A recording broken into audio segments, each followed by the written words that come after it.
All right, here we are. Yet another episode of the So You're in Sales podcast. My name is Roger Burnett, and I have the great fortune to introduce Mr. Steve Benson, who is the CEO of Badger Maps, to the So You're in Sales podcast. Steve, welcome. Thanks for having me on. I'm excited to be here. We were saying this was one of the longest intervals between deciding to have a podcast and actually recording a podcast. So we appreciate your patience in being willing to speak to the people. But boy, in the time between you and I starting to think about having a podcast and today, my goodness, how things have changed, especially here in the state of Michigan. As of June 22nd, we have had all restrictions as it pertains to COVID will be lifted as of next Tuesday. So I believe that this makes the conversation that you and I are going to have even that much more germane, because with the lifting of said restrictions kind of opens up what we anticipate to be kind of the Wild West of what will be the sales environment for your average salesperson. So this is going to be a really timely and relevant discussion for us. So Steve, I'm really, really grateful that you were willing to come on and talk a little bit about your experience when it comes to what it has to do with this topic we're going to talk about. But before we get to that, why don't you just give a little humble brag on Badger Maps, what it's all about, and maybe why it would be pertinent to the people who would be listening to the show. For sure. So I started Badger Maps about 10 years ago. And what Badger does is it's an application for field salespeople. We do a variety of tasks for field salespeople in an app on their phone or on their computer. Things like building a route for the day, figuring out their schedule and timing, given all the places they're going to be going, all the meetings they're going to have, helping them figure out which customers they should be focused on, and gathering data. And then when we're connected to their CRM system, we'll send the data back to their CRM automatically to kind of update that CRM from the field, from their phone, right out of their workflow that they're already out in the field doing. So we do a bunch of things to kind of save them time behind the wheel, save them time doing busy work, and generally make a field salesperson more effective, more efficient, more successful. And given that people will be actually able to go out and do the things that you just talked about, what timely and relevant information that is, because this is really about scale. And we've been talking about this a lot on the show lately when it comes to, as we re-emerge from what has been just a kick in the teeth as salespeople, there's going to be a lot of pent-up demand on both sides of the transaction for the kind of energy and activity that maybe we were used to. And yet I think you and I both agree that it might look a little bit different than it has in the past, no? Yeah, I think the world is the world has changed, and I think that we're looking at a slightly different world than we were a little while back. There's new challenges, there's new opportunities, and a lot of businesses look different today, and a lot of people are thinking about things differently.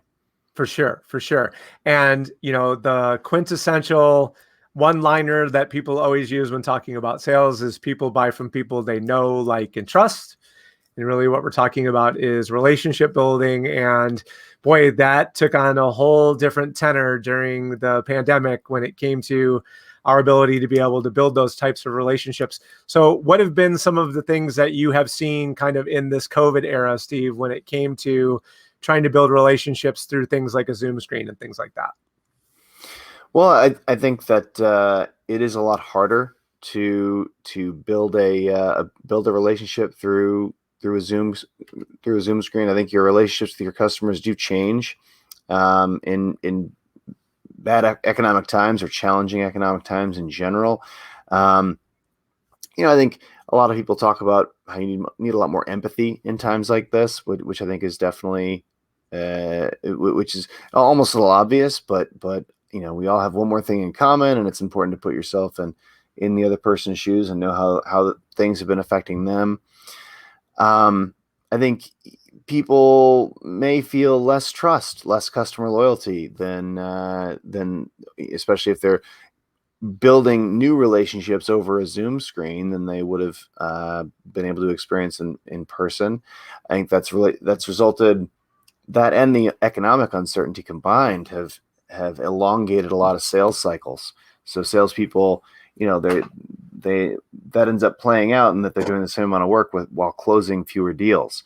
My hope is as things open up here, it's going to compress some sales cycles, especially, and kind of bring to an end some of those sales cycles that have been dragging on. And so it's going to give us a little jump start in economic activity for a lot of salespeople. I write a once monthly blog for an industry publication.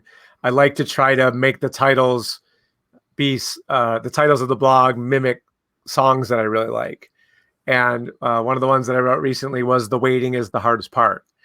And you're hitting it exactly on the head. What I witness as a salesperson is there's just been this excruciatingly long extension of the intervals between decisions on the customer side. And a lot of that has to do with uncertainty, because unlike in the past, when a mistake in decision-making on the customer side could be forgivable, now either, if somehow that is a decision that could ultimately hurt the organization financially, that might be something that you can't recover from. Or if it's a decision that's not consistent with your brand, there may be people out there in the community of buyers who may have originally wanted to do business with you, but as a result of that mistaken messaging that you make, you may not be able to recover from that. So I know that, we were talking about this kind of prior before we came onto the show, that the need for a pivot in messaging might be necessary. What have been some of the things that you're seeing in messaging that are a reflection of that need? Well, I think, that you do want to rethink what your messaging looks like in times like this. I think that the way you want to build a pipeline, you in these times, you do need to shift your messaging to some degree.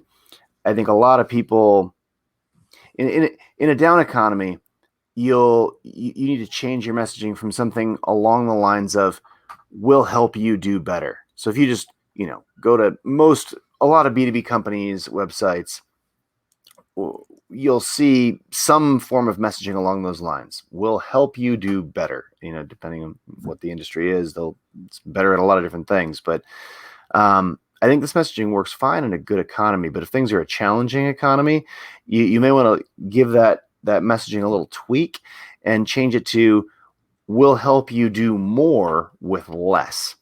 And then you need to go about, as in your sales cycle, showing your prospects exactly how much in terms of dollars you'll help them do more with less. Could be less money, could be less manpower, could be a little fewer resources. But I mean, I can use myself as an example here, right? So when times were good, my messaging was, at Badger Maps, "will help you sell 20% more with your field sales team."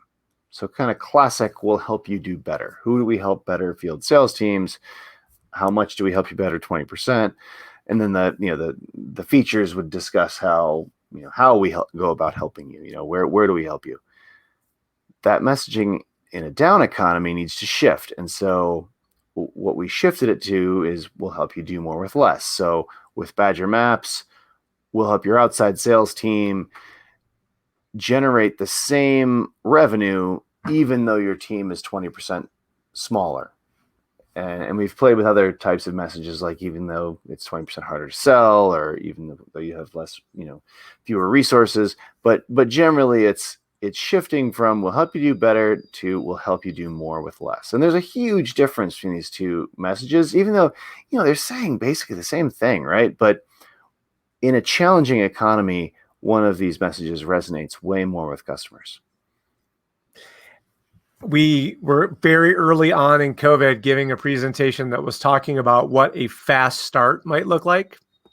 And think about the economy prior to the pandemic. I mean, if you were an able-bodied American, you could have a job. There was absolutely no precursor for you to prevent you from, if you wanted employment, there was employment to be had. And the pandemic really put the brakes to all of that. And by giving yourself the opportunity to reimagine your business in that moment, what you were really doing was giving yourself a unique chance to look at the different aspects of how you went about doing the work that you actually used to do, because you have all of these resources that were taken away from all of us, so you could get a chance to reimagine your business. So the way I used to position it was, if you had a vendor that maybe wasn't really getting the job done, but you didn't really have time to evaluate a new vendor to replace that one with, well, this was a great opportunity to do that. If you had a person in one of those chairs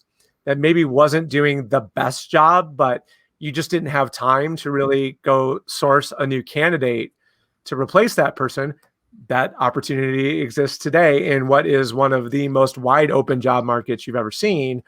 If there was a disruption opportunity, be it by a new piece of technology or a new piece of equipment that you might purchase, what better time to make that purchase than in a down economy, because the people who were selling that product probably were willing to give you a screaming deal on what it was that you might have been buying from them. So all of these things in combination were giving you the opportunity to really rethink your business in a way that, if you were being disrupted in the past by a competitor in your marketplace, you really could go back to the shed and kind of retool things to give you an opportunity to maybe mitigate some of that disruption that you were experiencing.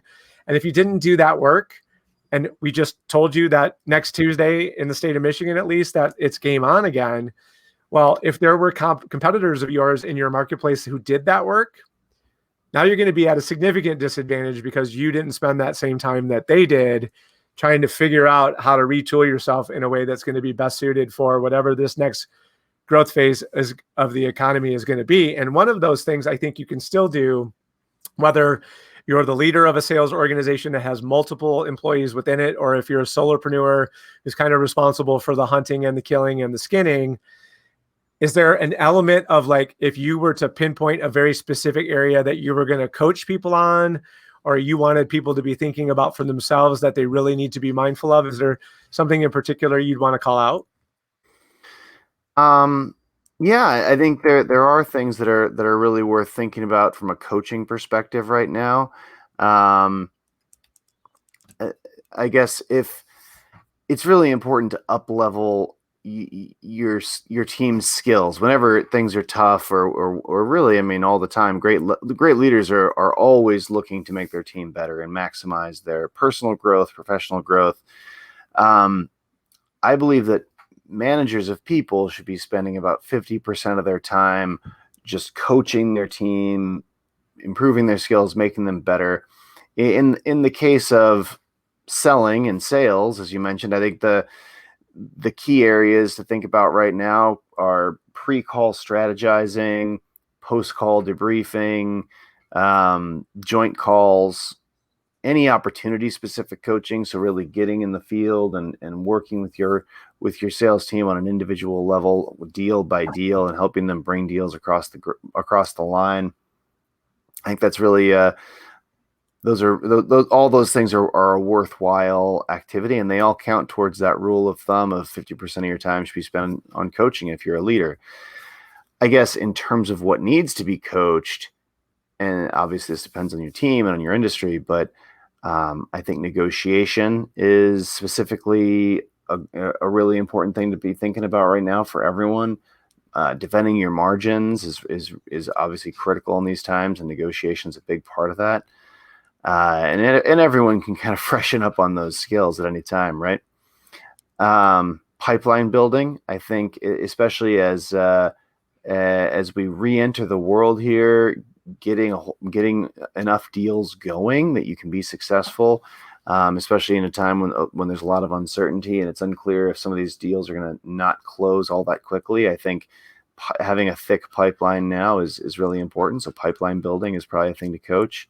And we all need to kind of rethink how we're prospecting and how we're going to market, because, you know, in a new economy, sometimes who your ideal customer is has shifted a little bit, and sometimes it's shifted a lot depending on your industry and who you're selling to. It can be, you know, the best type of customer or best size of customer can shift, and a lot of times you can have the smallest sales cycles, the shortest sales cycles, and get the best deals if you're really able to focus on the customers that your product or service is best suited for.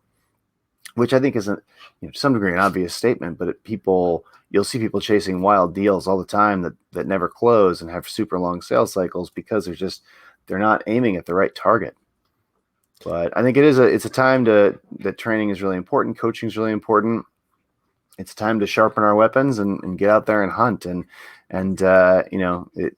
Food might, as you mentioned, it was easier before. Food, for a hunter, food was easier to come by. But now we've got to, and there were a lot of teams that were just kind of coasting along, and maybe they were farmers in those times. But now, the locusts have come and eaten all of our crops, and so we've got to really pull out our bows and arrows and get out there and into the woods and hunt up some new deals.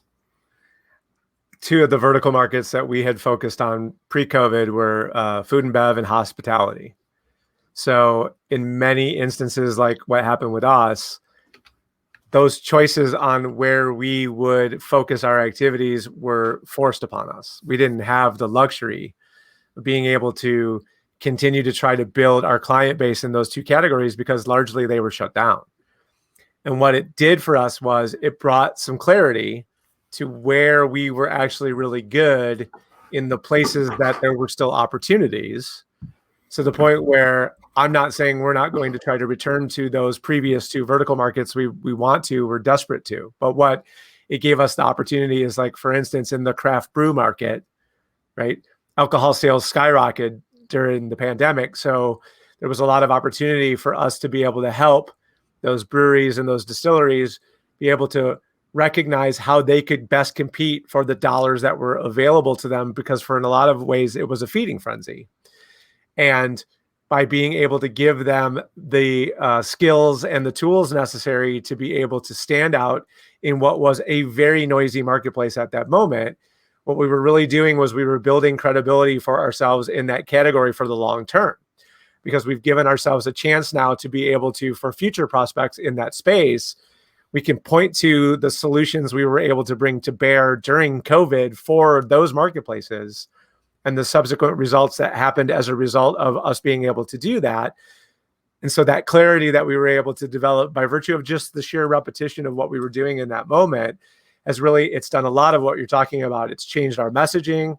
It's changed our approach. It's changed some of our prospecting, even because we were able to grow our credibility in that vertical market during that period. So we feel a lot more confident in our ability to be able to say to someone, look, like, our solution is very valuable to you, and let me explain to you why. Regardless of whether it was the pre-COVID economy or the post-COVID economy, I don't think that marketplace is going to suddenly magically suffer. And because of that, we feel very, very grateful and gratified to have had that opportunity to do it. On the flip side of that, for those of us who are considering this to be a growth phase for our business, because there are so many potential employee prospects out there, how do you think that this has changed the way that recruiting might happen, given what we've seen in the interim here? Yeah, I think this has definitely impacted the way companies need to think about recruiting and go to market. I think it's a great time to recruit. The market for hiring great salespeople has been really bad for years. It's been hard to been hard to hire great salespeople and great people in general. I think it's been a tough hiring time, and right now I think times have never been better. They'll probably tick up again towards the end of this year things will kind of kick into gear even higher when as people re-enter the workforce, as kind of the unemployment benefits evaporate in September. So I think for certain, depending on what industry you're in now, is either a really hard time to hire or a really good time to hire. If you're hiring professionals, then it's a great time to hire. There's so many talented people out there the businesses they work for have been damaged. They were furloughed or laid off. I think there are a lot of reps that weren't, from a sales perspective, there are a lot of reps that would not succeed in bad times, whereas they would have succeeded in good times. And I guess you could say this is across the board. For there were a lot of people that as things tightened up and became more challenging, they became less successful. And you do need, as a leader, to replace people with people that will succeed even in tougher times. And I think as a manager, you know who those people are, and that's a challenging part of the job, but definitely a part of the job. So from Resilience. recruiting, what's that? It's all about resilience, right? You're looking for who can withstand when the chips get down. Yeah, absolutely. Resilience, curiosity, hard work. I mean, these things are all so important right now. Empathy is, and so you may need to retool your organization to some degree. But from a recruiting perspective, I mean, I think you need your job postings need to be very specific about what you're looking for so you can attract the right people into the role. I think qualification of candidates is really important. I think you want a wide funnel, or a wide net, but then, you want to do quick and early cutting in that funnel. So I think a lot of people are too focused and they cut out too many people by saying, oh, I need a college degree of this level and 7 years of experience and an MBA from an Ivy League school. And, if you don't need something for a role, don't ask for it, because you eliminate a lot of people that would be successful. And I think people tend to put too many requirements in job recs, and therefore greatly shrink the pool of people that they can get. And half the time they end up hiring someone who didn't have that requirement anyway, but just ignored your requirements. But it's better, I think, to just have fewer requirements, have a wider net, and have quick, short conversations at the front end, and get a ton of applications, and give them a 5-minute sniff test even, or have someone on your HR team or recruiting team do that for you. Obviously, have too many applicants, and then advance the ones that really sound like a better fit. I've seen and heard a lot of my clients lamenting not being able to fill open positions, to the point where they're feeling like their top line revenue numbers are going to be impacted for the year because they could have done more, they could have sold more, they would have been able to fill those jobs more quickly. And for me, where I come out on this debate is, it's not necessarily the specifics of the job that may be keeping people away from wanting to fill that role for you. It's because the organization's done a really bad job of expressing what it is that they're all about when it comes to actually being an employee of the organization. And a lot of that has to do with going back to pre-COVID, because things were booming. Not many organizations had time to invest in that messaging in a way that they could express to that particular candidate what it was like to even just be part of that organization.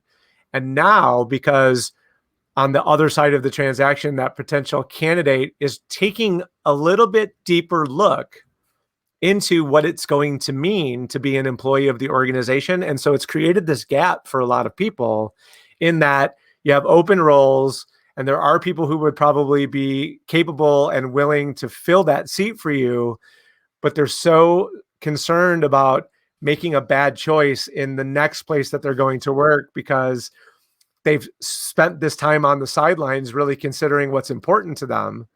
So it's giving them some clarity of what it is that they're looking for in a potential employer. And if you've not done the work to be able to explain to them how what it is about working for you is going to fill that part of what's important to them, that may very well be the reason why you've not been able to fill those positions. And I think, there's a lot of focus and attention that should be paid to that, so that even if you are successful in filling that role, my expectation is you're going to see a lot of these, like, I'll come in for 90 days and then move on, because I realize now that this is not a good fit for me. And on the employee side of things, people are going to be a little bit more choosy about what it is that they want to do from a who they work for perspective. Yeah, and investing in recruiting is so important, and investing in who you're bringing into your organization. And if you invest and do a good job of it and have a good recruiting process, you lose fewer people, and then therefore need to work less on your recruiting because you've just done a better job of it. And I think people don't realize this is a double opt-in process. And I think given that it's a hard time to hire people in certain roles right now, it's worth rethinking this, because if you really nail your recruiting process, then it's a double opt-in. You bring people in who are a good fit. Not only do they perform well, but they're a good fit and they stay. And so you end up needing to do less recruiting. I think And you usually have better sales results because that turnover is so expensive. absolutely. And it's a good thing if they leave in 90 days. It's worse if they leave in 2 years, right? That's just when they got great. I think it's hard for anyone to be truly great at anything in less than a couple of years. I mean, I try to hire people for life, basically, right? Like if you treat people well and give them and create an environment where they can be happy and successful and develop, then you really you build a great organization, and people don't leave, and therefore you have to spend less time on recruiting. So having that recruiting process down is so important, and I think for sales leaders and for every other type of leader, it's worth rethinking, your recruiting process and rethinking about what kind of rep needs you need on the team to be successful in this economy, and adjusting your recruiting process to be focused on that rep. Yeah. Make sure you're marketing to the types of applicants that are going to meet those requirements, and those really specific things that you need for the organization. And that starts with a great job posting that's very clear and outlines what the applicant needs to have, and who they need to be, and as you said, describes your company and why it's so great to work there, and who it's not great for everyone to work there. Who is it great for to work at? Like what type of person, and why should, you have to say things that will resonate with people if they're the right kinds of people. And I think there's blocking and tackling things here too, like the right applicant tracking system from an HR perspective is important. That can, especially if you're having a high velocity recruiting funnel, having a tracking system. There's software that people have built to really keep track of this stuff that makes it a lot easier. I feel like our HR teams changed ours out 3 times in the last 5 years because newer and cooler stuff keeps coming on the market, and so it's worth taking a look at and shifting it out.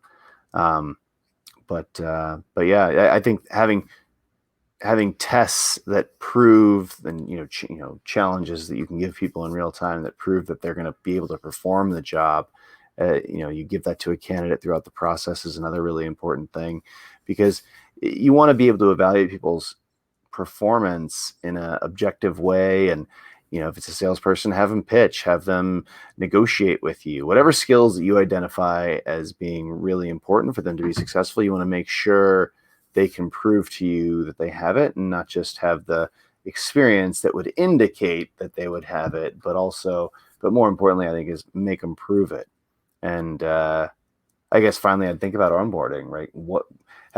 People underinvest, I think, in their onboarding process, and I really try to have our team do a great job of bringing people into the organization, educating them. And it's harder in these times, especially for people that aren't in the office. A lot of this learning historically has just happened by osmosis. And I think a lot of recruiting hires today and onboarding processes aren't going as well because there's not that office environment where people are just automatically learning. So you have to kind of rethink about how can I onboard people in a way that's going to make them successful in these times, especially if you're remote. Yeah. Just a lot of the work that we're doing with clients right now is how do you extend corporate culture into a distributed work environment? And it's going to be paramount in importance if in this post-COVID situation, you're going to not bring everybody back in. You're going to need a really strong strategy to be able to have those people who are not going to be a part of the day-to-day activities inside your 4 walls to still feel like they're a part of what it is that the organization is trying to accomplish. So final question, my friend, we've talked a lot about trends and things that we're seeing. I'm going to give you a chance to crack open your crystal ball here. What's the single biggest trend you think is going to lead in importance here in the post-COVID economy? Well, I guess I'm kind of a unique position because I can see data on 5,000 companies that have field sales teams. I can see, what they're doing, how many meetings in the field they're having through their check-in behavior. I can see what's going on out there.